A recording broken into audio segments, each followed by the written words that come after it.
Now, the movie starts off with your everyday in the hood at the corner store. We see a little kid pull up on his bike and he's looking for somebody named Fontaine. And when he asks the three little thuglets over there in the corner, have they seen Fontaine? They all yell at him and tell him he needs to get on somewhere. So we see him riding his bike and he ends up pulling up on Fontaine, who turns out to be John Boyega. Fontaine is riding around in his car. He has a little kid in his car with him, and the little kid is talking about SpongeBob, and Fontaine is acting like he doesn't know what SpongeBob is. It turns out Fontaine actually likes SpongeBob. While in the car with the child, Fontaine runs over somebody, and I'm like, you really thought to do this in front of this little kid? And it must be normal for the little kid because he's not shocked at all. Turns out the person that Fontaine hit is selling chocolate in Fontaine's turf, and he tells him, go on somewhere, find another block to sell your chocolate. You get the hint that I'm throwing out there. The person that Fontaine hit with the car pulls out his phone and he calls somebody. I'm guessing it's his little thug homie. Anywho, we get to Fontaine at the corner store and he buys his little beer and he walks outside and there's an old man out there rambling. This old man is very important in this movie. You'll see why. Fontaine is at the house and he just got done fixing some little sandwiches, and he goes and asks his mom, does she want any sandwiches? And she doesn't come to the door or anything, and I really found this strange. I was like, dang, why he didn't just go in there? Most kids just bust up in your room anyway.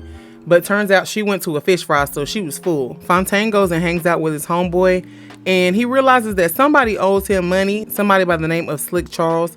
So Fontaine is on the move. He's looking for this Slick Charles person. He's talking to a lady of the evening. And he's asking about Slick Charles. He gets the information he needs and he ends up pulling up on Slick Charles, who turns out to be Jamie Foxx. We get to see the guy who Fontaine ran over with his car, and he's in the car with the person that he calls earlier.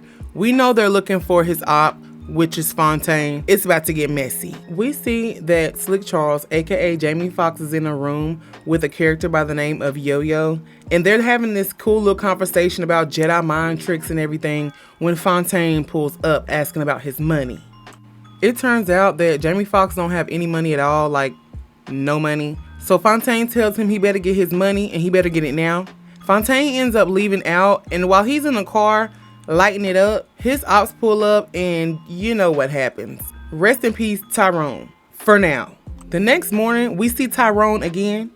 Didn't he just die? Wow, this is trippy. Tyrone is standing there and he sees a black truck pull up and basically kidnap a man that was walking in the street and drop off. Yeah. And then the old man who sits outside of the liquor store says, you off to see the wizard again? He knows something. Pay attention. Fontaine pays Slick Charles a visit, and Slick Charles is tripping because he just saw Fontaine get killed last night. How is this possible? Slick Charles tells Fontaine that he died last night and he was sure of it. He's not crazy. So they pay Yo-Yo a visit, and Slick Charles tells Yo-Yo, can you please tell this man that we saw him die last night? And Yo-Yo ends up telling him, yes, Fontaine, we saw you die last night. I even might have seen the people who did it. Fontaine told Yo-Yo if she told him the information that he needed, she can go on about her merry hoeing way. Well, he lied. When she said that she saw the car of the people who might did it, he starts the car up and they drive off. When they get to the house that Yo-Yo claims the car that shot Fontaine up was at, they break into the house and they realize it's not a normal house. It's like an office. There's lockers, there's a TV, it just looks like an office, and it's really weird. Yo-Yo picks up a cup and she realizes that the contents inside of the cup are still warm. Somebody's still there. Fontaine comes across a closet door that turns out to be an elevator, and that's when shit gets real. When they take the elevator downstairs, we start hearing Michael Jackson music, and we see somebody that's in like a laboratory dancing, and it's like a white man with like a afro. Yeah, and he was getting it. The guy tries to run away, and Fontaine yoked him up and was like, where you going? He asks who he is and what they're doing down here. Slick Charles is around there messing, and he comes across a powdery substance that makes him giggle. Yeah, we'll get to that later. This is why you can't take black people nowhere, because why is Yo-Yo over there messing with chemicals in beakers?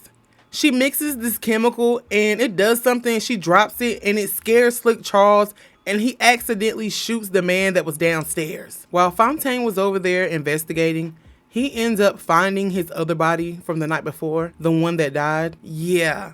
It's getting crazy. The alarm goes off and they have to hurry up and get out of there because they don't know who's coming. Fontaine tells them that's not him. That body that was laying there on that gurney was not him. The next morning, Fontaine gets his goons and they storm that same house that him, Yo-Yo, and Slick Charles went to last night. And it's not the same house that they went to last night. The closet that was the elevator is now a real closet. The front room with the lockers is just a room. They cleared that house out and there is no evidence that a lab was ever there. Now, when he links back up with Slick Charles and Yo-Yo, he tells them what he's seen.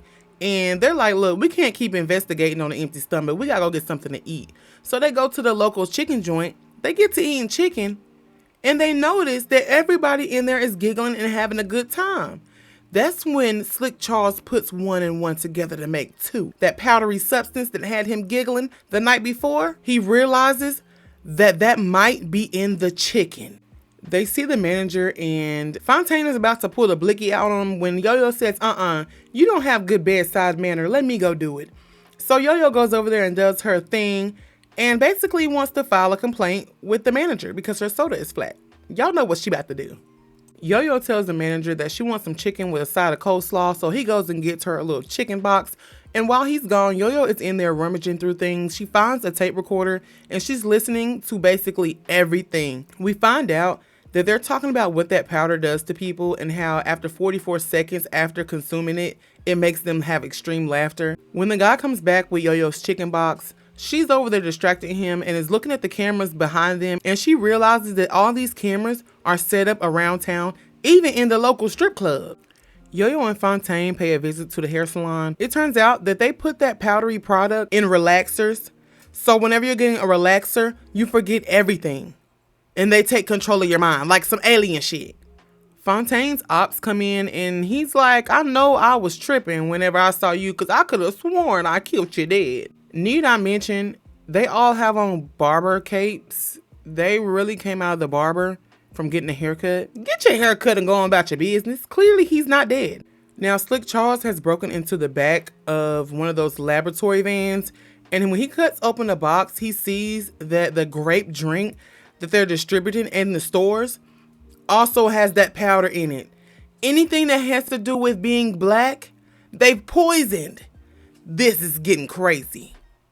Now we get to church, and why is church lit? It's low-key looking like a club in here. Now, when it gets dark, we see that Fontaine, Slick Charles, and Yo-Yo have stayed in the church after dark, and we see why. Behind the pulpit is an elevator to another laboratory. This is getting spooky. Now we see in this facility, they are keeping black women and black men in cages like rats, and they're doing tests on them. When Fontaine, Yo-Yo, and Slick Charles get into this laboratory with these incubated bodies, we realize that a lot of the townspeople have been cloned over and over again, even Slick Charles. Notice how Yo-Yo hasn't been cloned, like she's not worthy of being cloned. That's crazy. We already knew that Fontaine had been cloned, but when we get to see 2 more clones, things start getting spooky for real. When the 3 have to end up escaping, they find a door, and the door ends up leading to the strip club dressing room.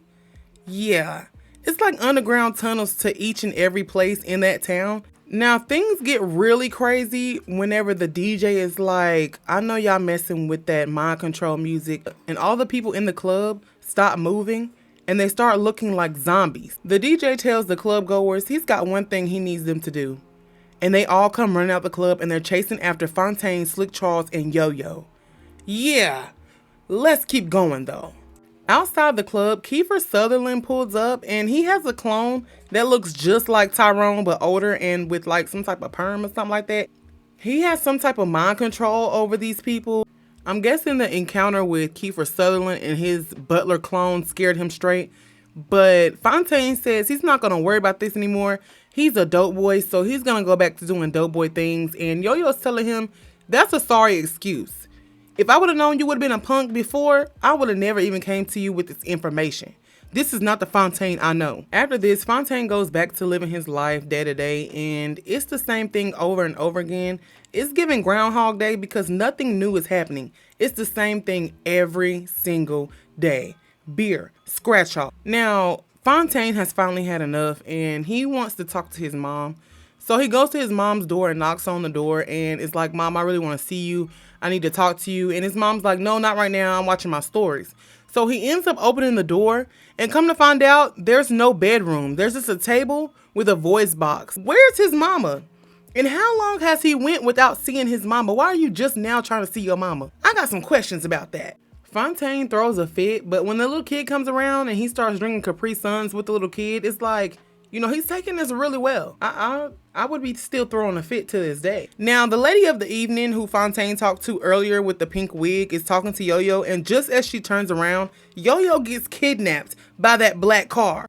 Fontaine and Slick Charles are having a little talk, and then they realize they haven't seen Yo-Yo. Now they go and ask the lady with the pink hair, has she seen Yo-Yo? And she says, yeah, she saw her this morning walking down the street. Now, Miss Pink Hair is not about to give up any information until she gets some money. Fontaine slides her a $50 bill, and she gets talking. She lets them know she just saw Yo-Yo earlier, and she even lets them know what she had on. She thought that Yo-Yo had went off with a ball player or something like that. She's about to mention the black SUV, and it's about to get even realer than real. We see that Yo-Yo has been captured by Kiefer Sutherland, and she's in one of these padded rooms, and he's talking to Yo-Yo about all the information that she has gathered about the weird goings on in town. Slick Charles ends up coming up with a plan and tells Fontaine he's not gonna like this plan. Turns out they have to talk to Fontaine's op, the one that killed him earlier, and they let him know what's going on, and he's like, so you're telling me that it's a bunch of Bill Nye people underneath my feet right now, experimenting on black people? And they tell him, well, yeah. Well, Fontaine's op doesn't like this story and ends up blowing him away again for the second time.